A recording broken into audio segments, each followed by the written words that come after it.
नमस्कार, आप देख रहे हैं इंडिया नाउ। मैं आपके साथ कुमार आनंद। देखिए, इस वक्त मेरी मौजूदगी प्रयागराज महाकुंभ में है और इस वक्त मेरे साथ जो युवा चेहरा आप देख रहे हैं, इनकी उम्र जो है वो महज 10 वर्ष है और इनका नाम जो है वो आदित्य राजे है।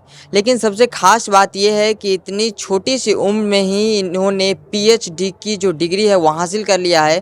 तो चलिए सबसे पहले इनसे ही बातचीत करने का प्रयास करते हैं कि आखिर इतनी सबसे कम उम्र में ये आखिर इतनी बड़ी उपलब्धि कैसे प्राप्त किए हैं। क्या नाम हुआ? मेरा नाम आदित्य राजे सिंह है जी। और मैं रायपुर छत्तीसगढ़ में रहता हूँ। कैसे? मैंने सुना हूँ कि आपकी उम्र जो है वो महज 10 वर्ष है। इतनी छोटी सी उम्र में आपने पीएचडी की कोर्स प्राप्त कर ली है। अ, मुझे मैरीलैंड स्टेट यूनिवर्सिटी यूएसए से पीएचडी मिली है और मुझे मेरे वर्क प्रोफाइल के बेस पे, क्योंकि मैं 10,000 से ज़्यादा प्लांट्स लगा चुका हूँ और बहुत सारे मैं डिस्ट्रीब्यूट भी कर चुका हूँ और मुझे बहुत सारे हाई चीफ मिनिस्टर्स गवर्नर से अवार्ड्स मिले हैं, तो उसके वर्क प्रोफाइल के बेस पे मुझे ये पीएचडी मिली है। इतनी छोटी सी उम्र में ये प्रेरणा कैसे मिली कि इस सब क्षेत्र में काम किया जाए? अ, मुझे एनवायरनमेंट के लिए तो मेरी दादी से प्रेरणा मिली, क्योंकि जब मैं बहुत छोटा था 5 साल का, तब मैं अपनी दादी के साथ गार्डन में प्लांट करता था।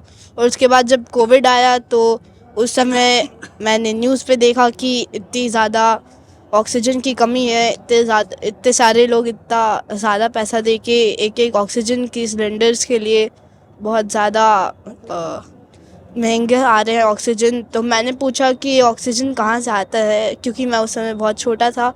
तो मेरी दीदी ने बताया कि ये ऑक्सीजन ट्री से आता है। और फिर मैंने पूछा कि फिर इतनी ज़्यादा कमी क्यों हो गई है।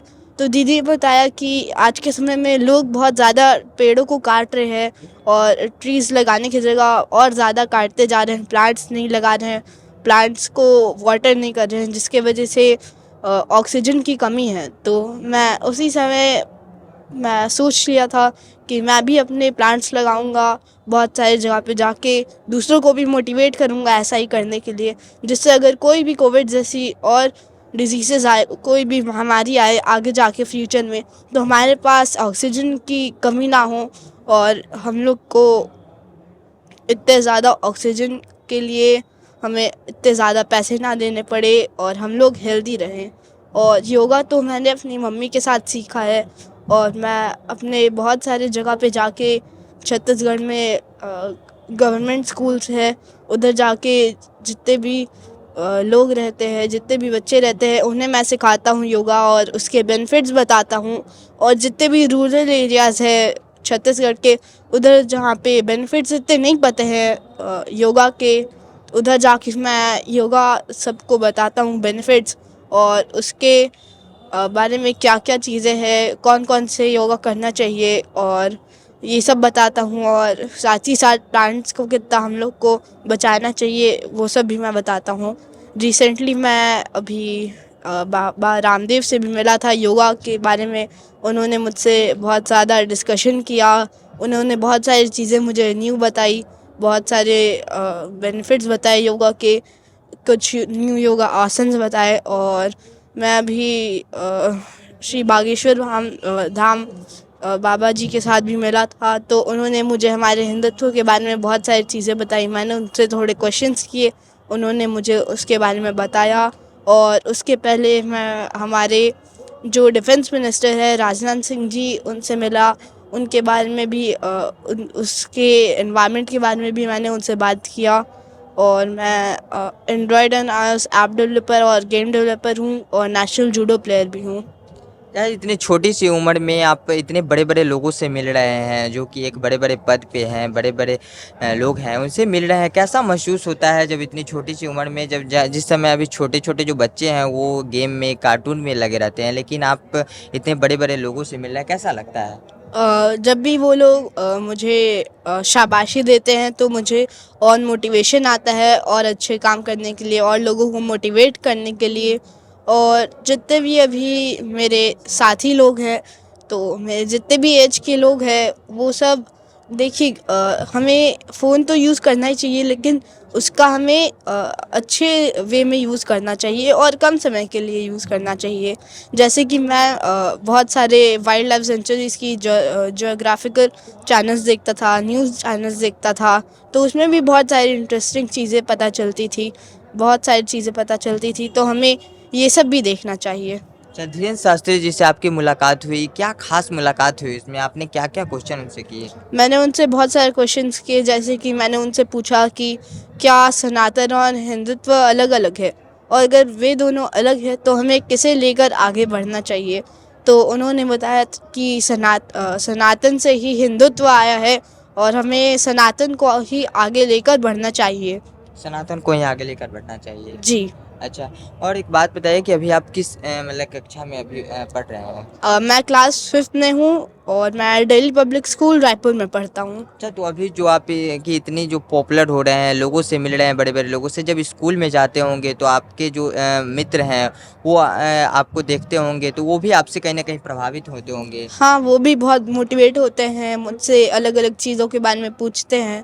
मैं भी बहुत ज़्यादा खुश होता हूँ, मुझे भी मोटिवेशन मिलता है कि मेरे कुछ अच्छे काम करने की वजह से और लोगों को भी मोटिवेशन मिल रही है, क्योंकि मेरे एक के करने से कुछ नहीं होता है, लेकिन अगर हम सब एक-एक करेंगे तो बहुत कुछ हो सकता है। आपकी दिनचर्या क्या है जो सुबह से शाम तक की आपकी दिनचर्या क्या है?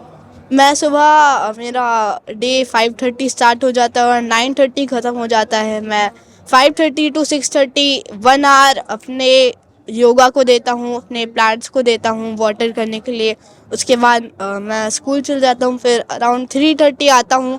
फिर 5 टू 6 मेरी टेनिस क्लासेस रहती है, और फिर जब मैं आता हूँ तो हाफ़ एन आवर का रेस्ट लेके मैं अपनी कोडिंग क्लासेस करता हूँ, और उसके बाद जितने भी स्कूल के होमवर्क रहते हैं, असाइनमेंट्स रहते हैं, वो सब कंप्लीट करता हूँ। अच्छा, उन बच्चों को क्या कहना चाहिएगा जो बच्चे जो है वो रात को लेट से सोते हैं और फिर जो सुबह होती है वो 9 बजे 10 बजे उठते हैं, लेकिन आपकी जो दिनचर्या है वो 5:30 बजे उठना, 9:30 बजे सो जाना, उन लोगों को क्या कहिएगा? देखिए हम लोग के डेली लाइफ में हम लोग की लाइफ बहुत ज़्यादा निर्भर करती है, तो हमको बहुत मेंटेन लाइफस्टाइल रखना चाहिए, जिससे हम लोग को बहुत सारे बेनिफिट्स हो, हमें कुछ भी डिजीज़ेस ना हो, और जिसके वजह से हम लोग के जो डे अगर लेट स्टार्ट होता है तो हम लोग का पूरा रूटीन बिगड़ जाता है, तो बहुत सारी ऊपर नीचे हो जाती है रूटीन में, और कहीं ना कहीं हम लोग के स्कूल के होमवर्क या कोई दूसरी चीज़ें छूट जाती है।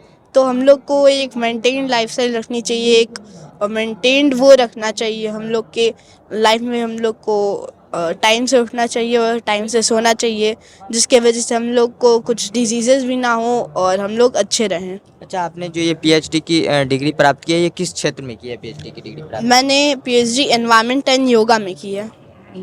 चलिए, तो ये थे हमारे साथ आदित्य राजे जी। इन्होंने जो है वो महज 10 वर्ष की आयु में ही इन्होंने पीएचडी की डिग्री हासिल कर ली है, जिस डिग्री को हासिल करने के लिए लोग लंबे समय तक इंतज़ार करते हैं, लेकिन इन्होंने महज 10 वर्ष की आयु में ही ये डिग्री हासिल कर ली है। इन्होंने बताया कि ये बड़े-बड़े लोगों से मिल चुके हैं, धीरेन्द्र शास्त्री से हो या फिर रामदेव बाबा से हो, उनसे उनकी मुलाकात हुई है। हालाँकि आप इनके बारे में क्या सोचते हैं आदित्य राजेश जी ने जो कहा है, उनके बारे में आपकी क्या प्रतिक्रिया? अपनी प्रतिक्रिया जो है वो कमेंट बॉक्स में ज़रूर दे दीजिएगा। फिलहाल इस खबर में इतना ही, और ऐसे ही तमाम खबरों को देखने के लिए देखते रहें इंडिया नाउ।